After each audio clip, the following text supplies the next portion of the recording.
માફ કરજો, અમુક અમુક વસ્તુ બહુ બહુ અટપટી થતી જાય. સવારે અમુક અમુક જાગે છે ને, એ ગામનું લોહી પીવા જ જાગે છે. એને એ નક્કી કરીને જ નીકળે, આ તો 10 નું લોહી પીવું છે, માવો તો કે કોકનો ખાવો, સા તો કે કોકની પીવી. અને પછી આમ તમે આમ એનું મોઢું જોવો ને તો એમ જ લાગે, ઓહો આ તો ડાલા મથો લાગે. ખિસ્સામાં હાથ નાખી સિલાઈ ભટકાતી હોય. એની એક જ કામ કરાય, કાંઈ ન આવડતું ને તો 5 ઝાડવા વાવવાનું ચાલુ કરે. આખા મહિના 5 ઝાડવા વવાય. પ્રકૃતિ એને પૂઈ ના આપે, પ્રકૃતિ એના કામ કરે. પણ જેને કઈ કરવું જ નથી એનું શું કરો તમે? હે કેટલું આ વડીલો આપણને કેટલું દઈને ગયા, એક જ વસ્તુ માર્ક કરવાની છે. હું એમ જ કે ભજન ઉપર ભરોસો રાખજો. કાંઈ ન થાય તો દિવસની અંદર 5 આમ થોડુંક ભલે ને રોટલી ફૂંકાઈ ગયેલી એને ભૂકો કરીને થોડુંક વેરતા જાય, કીડિયું ખાહે, તમારી હાથ પેઢીના પૂઈને આપતું જાય. વિચાર કરો, કૂતરાને અડધો રોટલો નાખો. આપણે ગામડામાં રીવા છે, કોંસરીમાં જમણવાર થતો ને, કાં મીંદડું આવીને બેઠું હોય, કાં કૂતરું આવીને બેઠું એને ખબર હોય આ ઘેરે હું જઈશ ને એટલે પાછો નહીં આવું. કેમ પાછું નહીં આવું તમે હજી સમજાય નહીં. એક જૂનો જોક છે, ધીરુભાઈ સરવૈયાનો જોક છે. એક બાપા ડેલીના ખાનામાં બેઠા હોય ને, કૂતરાને ન ખબર હોય કે બાપા ડેલીના ખાનામાં બેઠા ને ડેલી બંધ હોય તો ઓલું ખોતરી એમ હળું ઉપનારાના મંદિર આવે ને, એમ આંખે આંખમાં મંદિર તો આવી ગયો ને પછી એમ બાપા આમ લે તમે અહીં બેઠા છો. બાપા કે ઉપર રોટલો, ભાઈ ઘરમાં કાંઈ પડ્યું છે? એ કે કાંઈ નથી. કે કેમ? કે મહેમાન આવ્યા છે, રોટલો નથી. તો કે ના તો ભાઠો લાવો, ખાધા વગર નો જાવો જોઈએ. એને એક ભાઠો મારે વાં કરતું જાય ને, ખરાબ જતું જાય. તારી 3 પેઢી હારો ન થવા દો, 3 પેઢી હારો ન થવા દો. એટલે અમુક ઘેરે જાય ને તમે જોજો, એ મેં નહીં તમે બધાએ સાંભળ્યું છે. મા બાપ હારા હોય, કાકા કાકી હારા હોય, ગૌઢાબાઈ હારા હોય, પછી ઘરમાં કોઈ છોકરું બિચારું આમ થોડુંક ખોટવાળું જન્મવું હોય ને તો અડધું ગામ કહેતું હોય એ આખું ઘર હારું, પણ આ ભાભાના પાપ મેળ્યા. પણ ભાભાએ નકરા કૂતરાને ભાઠા જ મેળ્યા હોય. શું કરો તમે? હે ઈ વડીલોએ ભજન હાંચવા છે. હેજી અખંડોજી હરી તારા હાથમાં, હરી મારું ગાડું ક્યાં લઈ જાય. વૈષ્ણવજન તો જેને કહીએ જે પીડ પરાઈ જાણે રે. મંદિરના ઓટલે બેઠા હોય ને તેને આખો દી વિયા જાય. જો તમે એને કાંઈ કરવું પડે નથી, મોબાઈલ નથી સાપું, કાંઈ નહીં. 100 વીઘાના કોરામાં કપાસિયા સોંપીને મંદિરને ટેકો દઈને પછી પૂછે વલ્લભ આ ડોહો આવશે કે નહીં આવે. કેટલું સાહસ કરે છે ઈ જો, સાહસ કેટલું કરે પાછા. અને પાછી હુવાણ એટલે જેવી તેવી હુવાણ નહીં, ફોફલી હુવાણ નહીં, વજન વાળી હુવાણ. ઈ 6 વાગે ઈ પ્રભાત્યા સાંભળે ને એનો ઈ જ રેડિયો દી મેં 6 વાગે ચાલુ કરે એટલે આકાશવાણી રાજકોટ આવતું. ગામનો ચોરો.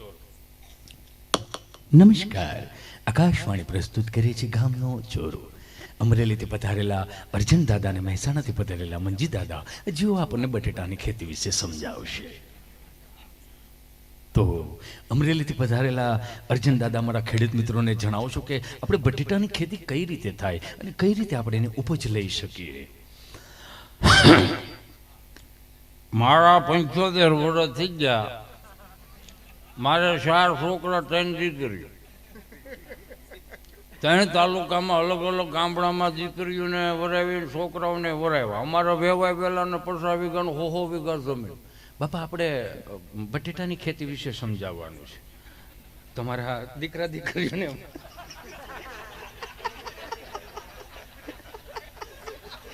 મુના બાપુ કે તમારા દીકરા દીકરીઓને માલ મિલકત કેટલી દી નહીં.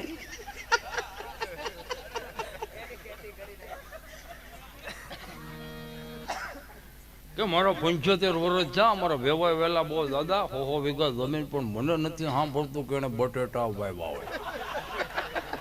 અમારે અમરેલીમાં બટેટું વવાતું જ નથી. તો કે બાપા તો તમે અહીં શું આવ્યા? હું તો બીડી બાકસ લેવા નીકળતો હતા, જુવાન કે હાલો 20ના ગાંઠિયા ખાઈને વી આવશું. હું તો ગાંઠિયા ખાવા આવ્યો હતો, મને શું ખબર હે બટેટાની માહિતી દેવાની છે. આ સરોતર બાજુ વાળાને પૂછો, અહીંયા ધામ બટેટો હોય. મહેસાણાથી પધારેલા મંજી દાદા અમારા ખેડૂત મિત્રોને જણાવશો કે બટેટાની ખેતી કઈ રીતે થાય. ભાઈ બટેકાની ખેતી કરવા માટે તમારે બટેટું લેવું પડે. બિયારણ તો જોઈએ ને ભાઈ. બિયારણ લાવીને જાણી કચુંબર કરીને તગારું નાખીને ખેતરે જવાનું. ખેતરે જઈને એક વેતું મોટો ખોડો કાઢવાનો. એ ખોડાની અંદર ખોબો એક તમારે કચુંબર હાલવાની, એક ખોબો ઘેટા બકરા લીંડી હાલવાની. માથે ઢોંકી દેવાનું, 2-4 કરશે પોણી હાલવાનું. પોણી હાલ્યા પછી 5 દિવસ વાટ જોવી પડે ભાઈ. જેમ જેમ કે ઘાટા બકરા લીંડી બટાકા કચુંબર બને નક્કી કરતા હોય કે આપણે ઉજરી જવું ગુજરી જવું. હવે આ ગોલ્ડન માહિતી ક્યાં તમે લેવા જાઓ? હે, આ ન મળે તમને ક્યાંય. આ કોઠાવીજની વાતું છે. આ તમને ચોપડામાં ન જોવા મળે. આ મળે ક્યાં? કોઈ 70 વર્ષનો દાદો નિમાણો થઈને બેઠો હોય ને, એને એની કદાચ બાળપણની કે એની યુવાનીની વાતો યાદ ન આવતી હોય ને, ક્યારેક એક વખત એની પાસે બેહો, એને પૂછો દાદા મજામાં બાપા? ખાલી મજામાં બાપા રામ રામ એટલું બોલો ને તો ઓલા દાદાની રેખા, એને મોઢાની રેખા તમે જોઈજો. હાય હાય હાય, અમને કોઈ પૂછવા વાળું તો મળ્યું. આ જુવાન અમને પૂછે છે, હારું બાપા હારા ઘરનો દીકરો લાગો, હું નામ બાપા? બધું પૂછશે. બાપા એ ખાલી બાપા નહોતા હો, તમને મનમાં વેમ હોય કાઢ નાખ્યું. દાદા ખાવ દાદા નહોતા બધા, એ આખા ગામના સીસીટીવી કેમેરા હતા. કઈ રીતે સીસીટીવી કેમેરા એ હું તમને કહી દઉં. હાલો, તમે અત્યારે ડિજિટલ યુગના તમે કેમેરા સારી બાજુ તમે મૂકો, હે, કોઈક મોઢે રૂમાલ બાંધીને આવે, કોઈક ટોપી પહેરીને આવે, અજાણ્યો માણા આવે, તો સીસીટીવી કેમેરા એની કઈ હાથ પેઢીનો ઉત્તર ન આપે. એ ગામમાં દાદો બેઠો હોય ને, કોઈક માણામાં વહેલો જતો હોય ને તોય બોલા, એ ભાઈ રામ રામ હો બાપા. તો ઓલે નો બોલું તો કે રામ રામ રામ. કયું ગામ ભાઈ? તો ઓલા ઊભું જ રહેવું પડે. બાપા એ કે ભાડેર. હા અચ્છા ભાડેર. ભાડેર, હા ત્યાં તો અમારે વેવાય છે. તમે કઈ હાંખ્યા બાપા? તો કે બાપા અમે અંટાળા. હા અંટાળા. હા લે એ હા શું અંટાળામાં અમારે ઘણા અમારા દીકરી છે ને એની નળન છે. એ શું હાંક્યા? તો કે બાપા આમ ને એટલું બધું લગભગ પૂછી લે, ડેલી કયા કલરની છે ત્યાં સુધી પૂછી લે. પછી આખા ગામમાં કાંઈ પણ કોઈ એવી ઘટના ઘટી હોય ને પછી દાદા, હા એક જોવાઈ ગયો તો લ્યો કાઠાળો ઓછો કાળ્યો એવો, કપાળે લાલ સાંડલો કરીને રભો પહેરો જ હોય. હા ઈ પાકું લ્યો ઈ જ હોય, ઈ તો ભાડર નો છે.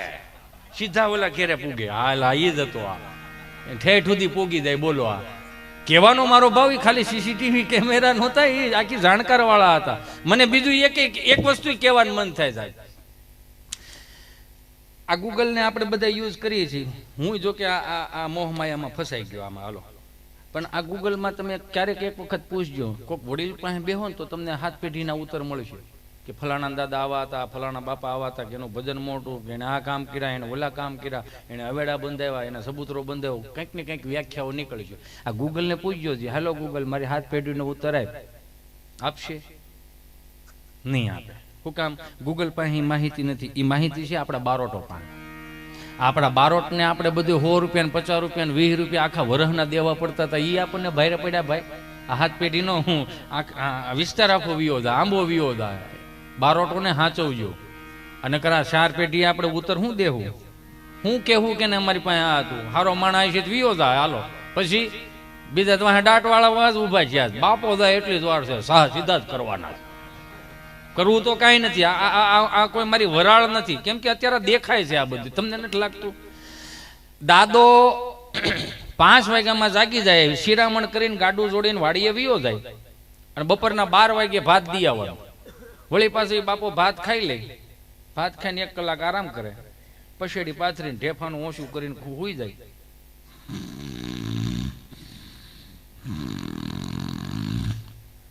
તીનની સાહેમાં ભગરી ભેની સાહે કામ કરતી હોય. તીનની બવણી હોય ને એમાં ભગરી ભેની સાહે કામ કરતી હોય.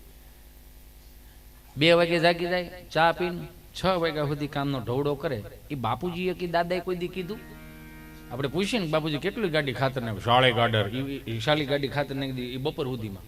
બપોર પછી વળી પાછી 30 ગાડી ખાતર નાખે. તડકા પ્રમાણે કામ ઓછું થાય. તો આખા દિવસની 60 ગાડી ખાતર પાથરી દે આખા ખેતરમાં. તો એ બાપે એની રિક્વાયરમેન્ટ શું હોય દાદાને ખબર? તાર બાન કેજે ચા બનાવી દે. સમજાય તો વંદન, ન સમજાય તો કાંઈ નહીં. તાર બાને કેજે ચા બનાવી દે. આખી ખેતરમાં કામ કર્યું, 60 ગાડી ખાતર નાખ્યું. એની રિક્વાયરમેન્ટ જો ખાલી ચાની જ હતી. કોંટો છોડી દે એટલે બહરાટ. હે, એ દાદાએ કોઈ દી એવું કીધું કે તાર બાન કેજે ફ્રીજના ઉપલા ખાનામાં 2 રેડ બુલ પીડ્યા છે, એનર્જી ઘટે, 60 ગાડી ખાતર નાખ્યું છે. હે, એકાદ 2 હેલ ઘટે છે, તાર બાન કેજે નહીં. આ સાથી કામ નથી થાય, હવે રેડ બુલ જ પીવા પડશે. એવું કીધું કોઈ દી? હે, 150 રૂપિયાનું આવડું રેડ બુલ આવે, 120 રૂપિયાનું ગીર ગાયનું દૂધ મળે, 1 લીટર પી જાઉં ઉભા ઉભા, શું એનર્જી ઘટે યાર. હે, ગાયું જીવતી રહી જાય, વળી પાછા દૂધના ઉત્પાદનો થાય. આ નથી કરવાના આપણે કર્યા છે ને. આપણને કોઈ મારવા વાળો પેદા નથી. હું જાહેરમાં કહું, આપણને કોઈ નહીં મારી શકે. આપણને આપણા શોખ જ મારી નાખવાના છે. કેમ કે આપણે હુકામ અહીંયા આવ્યા છે ને હુકામ જીવવું છે જ નથી ખબર. લક્ષ કોઈને કઈ છે જ નહીં. બોલો, એકેયને લક્ષ નથી. તમે જોઈજો, માર્ક કરજો. અત્યારની પેઢીને ખરેખર બેઠા બેઠા કાંઈ નથી કરવું છતાં એને બેઠા બેઠા એનર્જી ઘટે છે. શું કામ? એને ઓવર થિંકિંગ વધારે થઈ ગયું. આમ કર્યું કેમ રે, આમ કર્યું કેમ રે. હમણાં એક મારો દોસ્તાર મારી પાસે આવ્યો, મને કહે કે શેર બજારમાં કે 20 લાખ રૂપિયા થઈ ગયા 15 દિવસમાં. મેં કેટલા? એ કે 15 દિવસમાં 20 લાખ રૂપિયા થઈ ગયા. મેં કીધું તો સારું કહેવાય. કેટલા રોક્યા હતા ભાઈ? એ કે 1.5 કરોડ. એ ઓવર થિંકિંગમાં ગયું બધું. કામે સોંટી ગયો હોત તો શું થાત? અને બીજું, અત્યારના યુવાનોને 1% કરવી છે. તમારે કાંઈ નથી કરવું, હાલો માની લીધું. સવારે 8 વાગે તમે જાગી જાઓ, ગાડી લઈને નીકળો, ગલ્લાવાળાને પછી આમ કે 100 વીઘાને ખાતે એક માવો બનાય. બોલો બિચારો 5 પાર્સલ આપજો. બોલો બિચારો પૂછે, મોટભાઈ ઓલા પરમદીના બાકી અમે ભાગી જવાના છે બાપાના 100 વીઘા દો કે માગવા બાગવા કે યા થોડા જવાના છે, હાલી મળ્યા છો તમે. બોલો કે સારું બાપા, ગરાક છે ને રોજનું, કાંઈ વાંધો નહીં. સાંભળજો, વસ્તુ એક મને ઉતરે છે એટલે કહું છું. બાબુના હો પીળામાં દાંત આવે એટલી રિક્વાયરમેન્ટ વાતરીને દે છે, જૂની નહીં. એમાં માર્ક ખાલી કહેવાનું એટલું જ છે કે આપણે કાંઈ આખો દિવસમાં ન કરી તો માની લીધું હાલો. પણ એક વખત તમે ગામમાં આખો દિવસમાં કોઈક નિમાણો થઈને બેઠો હોય ને પાસે 1-2 કલાક બેહો, એ સારું કામ ન થઈ શકે આપણે. મને જ હમણાં એક દી વિચાર આવ્યો હતો, મેં કીધું આપણે સવાર જાગીને છે ને 3 કામ કરવાના છે. કયા કયા ખબર? એક તો ખોટું નથી બોલવું, બીજું કોકનું સારું કરવું, અને ત્રીજું કોકને રાજી કરવા છે. બરોબર? તો સવારમાં ઉઠો ને તો જીએસટી રેડ પડી, નહોતું ખોટું બોલવું, પ્રાણે બોલવું પડ્યું. તોય મને એમ થયું કે હાલને કાંઈ વાંધો ને, કોકની સેવા કરવી છે. તો કડકડતી ટાઈટમાં એક બેન ધ્રુજતા હતા, તો મેં વળી ધાબળો ઓઢેડો. તે ધાબળો ઘા કરીને કે હું કઈ થોડી ભિખારીને છું, હું તો પાર્ટીમાં જાઉં છું એટલે ટૂંકા કપડાં પહેરાય. મેં કીધું માર્યા એને તો. મેં કીધું સારું હાલો પાછો ધાબળો લઈ આવ્યો. ધોધ જ કરવો. પછી મને એમ થયું કે મેં કીધું કોકનું સારું કરવા જવું, આવું અંદરથી વિચાર આવ્યો. ઓલો ભિખારી બેઠો હોય છે ને, તો મેં વળી 10 રૂપિયા મૂક્યા. મેં કીધું મને કે અહીંયા ઉપાડતો 10 રૂપિયા. બાપા રાખો ને કાંઈ વાંધો નહીં, ખાલી ઉપાડે 10 રૂપિયા ઉપાડી, હાલે 100 રૂપિયા લેતો હતો. મેં કેમ શું થયું? એ કે ઘરમાં પાવર નથી ને એટલે બહાર ગંજી પહેરીને બેઠો હતો, ગરમી થાય, ઉપાડ તારા પૈસા ઉપાડ. એકે કાંઈ ન લાગ્યું મારે. તમે ઘેરેથી સવારે શું વિચારીને નીકળો છો એની ઉપર આધાર રાખે. તમે એક ડગલું ઘરની બહાર મૂકો અને એમ વિચારો કે મારે 5 કામ આજ હારા જ કરવા, તમને 10 જણા એવા મળે છે કે હારા કામ કરવાની તમને પ્રેરણા આપશે. પણ તમે અંદરથી એવું વિચારીને નીકળો કે આ બેનું લોહી પીવો છે, તો 10 જણા બીજા મળ્યો, કઈ જરૂરત કેજો, કોબો ઉપાડી લેવું. યો બોલો, કોબો ઉપાડવા જ આવ્યા છે અમુક તો. એમાં આ 2 વર્ષના કોવિડમાં હું તમે શું શીખા? કાંઈ શીખા? નકર પ્રકૃતિએ સંદેશો જ આપ્યો હતો, સાત્વિકતામાં રહેજો.